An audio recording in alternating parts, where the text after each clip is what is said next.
madaxweynaha dawladda deegaanka Soomaalida Itoobiya madaxweyne Cabdi Maxamuud Cumar ayaa shir saxaafadeed ballaaran xafiiskiisa ugu qabtay dhammaan saxaafadda dalka oo isugu jiray kuwa dawliga ah iyo kuwa gaarka loo leeyahay ee ka howlgala guud ahaan dalka waxaana saxaafaddu ay shirkan jaraa'id ay madaxweynaha ku weydiinayeen su'aalo kala duwan oo ku saabsan xaaladda guud ee deegaanka ee dhanka horumarka nabadgelyada iyo maamulka suuban gaar ahaan xaaladda isku dhacyadii deegaanada Oromada iyo Soomaalida iyo waliba xasuuq wadareedkii ugu dambeeyay ee galbeedka Hararge waxaana madaxweynuhu uu su'aalahaasi ay weydiiyeen saxaafaddu kaga jawaabay sidatan dowladda bamajamara gzi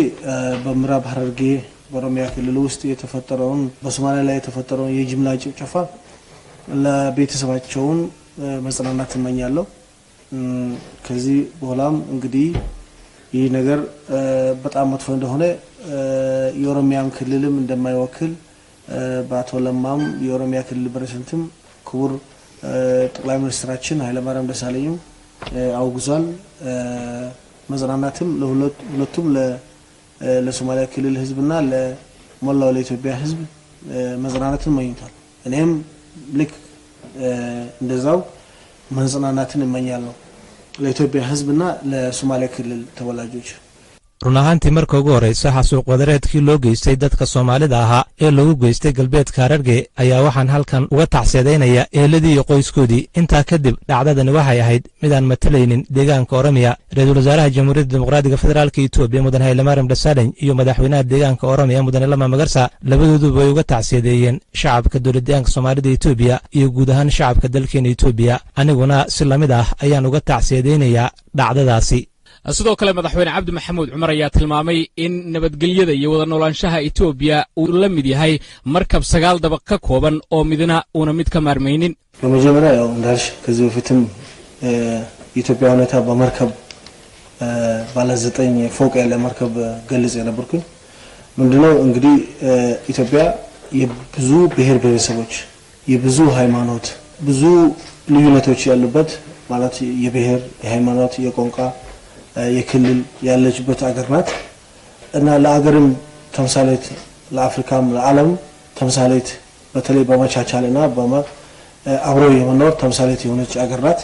Itoobiya waa dal leh qoomiyad tiro badan oo ku kala duwan xagga diimaha luqadaha iyo deegaanadaba waana dal qaaradani Afrika iyo caalamka kaleba tusaale wanaagsan uga noqon karta xagga wada noolaanshaha isxushmeynta iyo isqadarinta ka dhaxaysa qoomiyadaha tirada badan hase ahaatee cadowgu leeyahay dalku ee ku sugan dalka dibadiisa iyo gudihiisa ayaa waxay si weyn isugu dayayaan inay dumiyaan midnimada Itoobiya si taasi ay ugu suurto gashana waxay iyaga oo gabaad ka dhiganaya diimaha iyo isku dhacyada qoomiyadaha ay ku rabaan inay ku fushidaan qorshahoodaasi taasina waa iska caddahay ኢትዮጵያ 9 ፎቅ መርከብ ናትና ለምሳሌ አንደኛ ሁለተኛ ሶስተኛ ደረጃ እስከ 9ኛ ፎቅ ካለ ማለት ታችኛው ያለ ወደ ውሃ ውጋ ነው ታችኛው ፎቅ የት ነው ያለው ስፔሱ ያለ ውሃ ተጣለውና እበሳለው ካለ የ9ኛው ፎቅ ዋስትና ያለው ማለት ነው waxaan Itoobiya ku qeexi karnaa markab 9 dabaq leh oo dabaqa ugu hooseeya yahay kan biyaha saaran sida awgeedna kan biyaha saaran haddii uu isdhaho markabka hoosta ka dalooli si aad biyo u hesho waxay ka dhigan tahay in ka ugu hooseeya ilaa ka ugu sarreeya ay isla khariqmayaan waxaana laga maarmaan ah in 8 kale ay ka hortagaan oo ay ka qabtaan intayna dhibaatadaasi dhicin waxayna taasi muujinaysaa oo ay ka dhigan tahay inaan dhammaanteen mid nahay sida markabka ka kooban 9 dabaq ee badda dusheeda saaran oo kale mid walbana waxa uu xil ka saaran yahay inuu ilaaliyo markabkaasi dhinaca kale madaxweynaha deegaanka wax laga weydiiyay dhanka barakacayaasha ka kala barakacay labada deegaan ayaa sheegay in dadka Oromada ah ee ku dhaxnool deegaanka ayna ka barakacin guud ahaanba deegaanka marka laga reebo qaybo yar oo ka barakacay magaalada Jigjiga iyo nawaaxigeeda ከሶማሊያ ክልል የተፈናቀሉ ወገኖቻችን በተመለከተ ባለፈው እንደገለጽኩ ብዙ የኦሮሞ ተወላጆች በሶማሊያ ክልል ይኖራሉ የተፈናቀሉ ከጅጅጋ አካባቢ ብቻ ነው ክልሉ ከፌርፌር እስከ ሙስተሂል ድረስ ማነው ከፌርፌር እስከ ሚያይሶ ሰፊ ቆራ ያለ ክልል ነው እና የተፈናቀሉ ሁሉም የክልሉ የሚኖር ኦሮሞ ተፈናቀለ አይደለም የተፈናቀለው ከጅጅጋ አካባቢ ብቻ ነው ከሌላ ወረዳ አልተፈናቀሉ xaaladda shacabka deegaanka Soomaalida ka barakacay markaan eegno sidaan horeba u cadeeyay deegaanka Soomaalida Itoobiya oo aad u ballaaran ayaa waxa ku nool dad Oromo ah oo iyagu aad u tiro badan marka shacabkii Oromada ee deegaanka Soomaalida ku noolaa oo dhan ma barakacin ee agagaarka Jigjiga oo kaliya ay ka barakaceen sidoo kale dadkii Oromada ahaa ee feerfeer ilaa ma aysan ku noolaa oo dhan ma barakacin ee Jigjiga oo kaliya ay ka barakaceen haddii aad jidkan dheer ee laamiga ah qaadaan shacabkii Oromada ahaa ee Qabr Bayax ma barakacin Araarso kama barakacin dhagax buurna kama barakacin Qabrdahar kama barakacin Godayna kama barakacin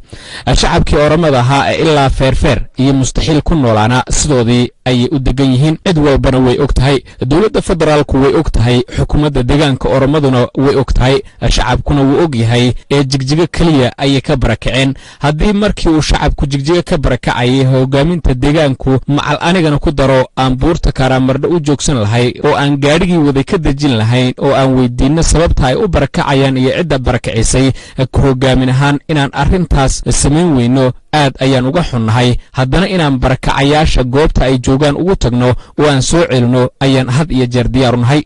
sidii aan markii hore fariinta soo celinta ugu diray ayaan haddana waxaan mar labaad codsanayaa oo aan ku celcelinaynaa in shacabkii barakacay ay ku soo noqdaan guryahoodii iyo hantidoodii waana arrin in la fuliyo ay habboon tahay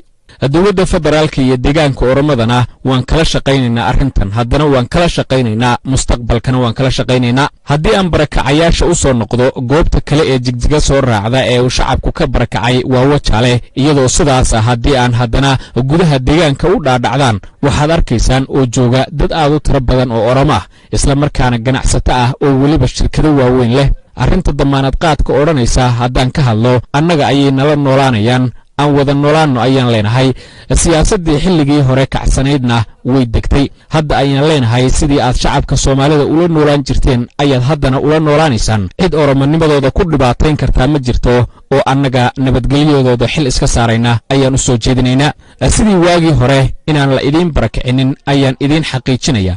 sababtoo ah markaad dhibaatada aragto ayaad xal keeni kartaa dhibaatadii waan soo aragnay oo dad intaas oo sano hanti abuurayay ayaa hantidoodii iyo deegaankoodii ka tagay inay dad Oromo ah deegaanka Soomaalida ku noolaadaan uma diidi karno xaqna uma lihin inay Oromada deegaanka Soomaalida ku noolaadaan waa qodob dastuuri ah oo ay xaq u leeyihiin xitaa haddii uu deegaanka Soomaalidu doonayo inuu Oromada ama qowmiyada kala barakiciyo ma awoodo waana sharci darro sababtoo ah dastuurkeena ayaa qeexaya in qof kasta oo Itoobiyaan ah uu ku noolaan karo meeshii uu doono oo dalkiisa ka mid ah marka isku dhac siyaasadeed oo xilligaas ahaa ayaa sababay arrintan mooye sharci ahaan waa khalad in dad la barakiciyo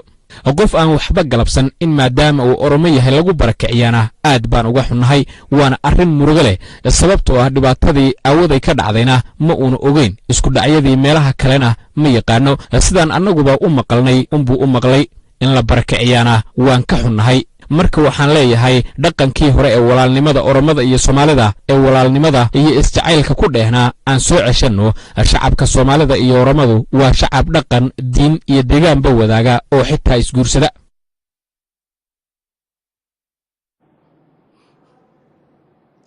dhan kale saxaafada dalka oo madaxweyne Cabdi Maxamed Cumar wax ka wadiisay dhinaca horumarka gaar ahaan biyaha iyo doorka gabka dhinaca haweenka ee siyaasadda iyo arrimaha bulshada ayaa wuxuu ku jawaabay sidoo kale madaxweyne Cabdi Maxamed Cumar oo ka hadlay horumarka dhanka maamulka suuban iyo ka qaybgalka haweenka ee siyaasadda iyo arrimaha bulshada ayaa yiri ስለ ሴቶች በተመለከተ ሴቶች ልክ እንደ ሌሎች ክልል ሴቶች የኛ ሴቶችም ጠንክረው ይሰራሉ በተለይ ሶማሌ ክልል ባህል ስታይ ቀንና ማታ የሚሰራው ወንድ ሳይሆን ሴት ነው የመሰራባት ሴት ልጅ በአሁን ለምሳሌ ሴት ልጅ እንደኔ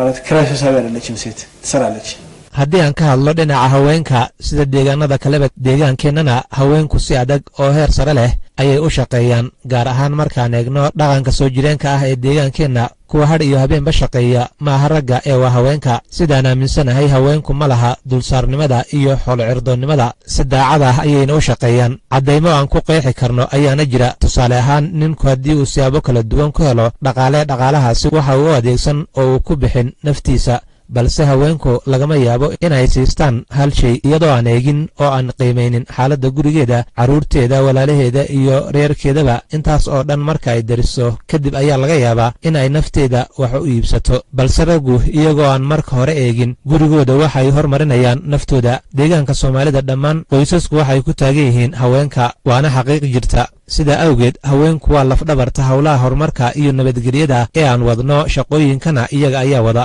waxaana dadaallo badan iyo wadatashiyo badan oo lala sameeyey qaybaha bulshada lagu awooday in wax laga bedelo aragtidii khaldanayd ee ka jiri jirtay dhinaca ka qaybgelinta haweenka tusaale ahaan markaan eegno muwaaqirka amaba qaabdhismeedka deegaanku waxa uu ka kooban yahay 11 gobol iyo weliba 93 degmo 93 degmo marka laga reebo 5 degmo 88 degmo ee kale waxaa xafiisyada maaliyadaha madax ka ah haweenka hay-adda adeega lacagaha yaryar ee microfinansigana guud ahaan haweenka ayaa howlwadeenno ka ah 95%. taasina waxay ka dhigan tahay in meelaha muhiimka ah ay haweenku hayaan arrimaha keenay in horumarka deegaanka isbeddel uu ku yimaado ayayna ka mid tahay arrintani ኑሮ ሶማሌ ሚራል ኑሮ 1000 እና 1 ነው 1000 ለብቻ አስቀምጧል 1 ደግሞ ለብቻ አስቀምጧል ውሃ ነው ማለት ነው ሙሉ በሙሉ ውሃ ነው ጅጅጋ በንጉሱ ጊዜ ይመስለኛል ወይ በደርግ ጊዜ ነው ውሃ ጉድጓድ የተቆፈረው ከጅጅጋ ቀጥሎ ወደ ምስራቅ በምንሄድበት ጊዜ ብዙ ዞንና ብዙ ወረዳ አለ ለምሳሌ ቀብር በያ አለ ከጅጅጋ ቀጥሎ ያለው ሀርተሸክ አለ ሀርሽን አለ ዮአለ አዋሬ ደሮር መርሲን ጋሻሞ ደኖት ደራቶሌ ወርዴር ቦህ ገላዲ ድረስ ነው እስከ ጫፍ የኢትዮጵያ ጫፍ ጀመራው ላይ ማለት ነው bulshada deegaanka Soomaalidu noloshoodu waxa ay ku xiran tahay biyaha waxayna isku garab taalaa 1001 sida darteed magaalada Jigjiga hal ceela ayaa laga qoday waqtigii boqor Hayle Salaase marka aad Jigjiga ka dhaqaaqday aad u dhaqaaqday dhinaca galbeedna waxa jira gobollo iyo degmooyin aad u fara badan tusaale ahaan marka aad Jigjiga ka baxdo waxa aad gali magaalada Qabri Bayax Harta Sheekha Harshin Yocaale Awaare Daroor Marsin Gaashaamo Danood Daratoole Wardeer Booh Galaadi ilaa iyo cidhifka ugu shisheeya ee uu dalkeenu leeyahay sidoo kale ceelka labaad ee magaalada Jigjiga ku xiga waxa uu ahaa midka ku yaala Galaadi ceelkaasi Galaadi ku yaala iyo magaalada Jigjigana waxa u dhaxeeya 500 kiiloomitir waxaana halkaasi ka cad in uu dadku ku noolaan jiray nolol aad u adag maadaama ayna labadaasi ceel ee 500 kiiloomitir isku jira wax u dhaxeeya oo biyo ahayna jirin waqtigii hore waxayna kala ahaayeen labadaasi ceel midkii hore oo la qoday waqtigii boqor Hayle Salaase iyo midka labaad oo isna la qoday waqtigii Dhergiga goboladaasi iyo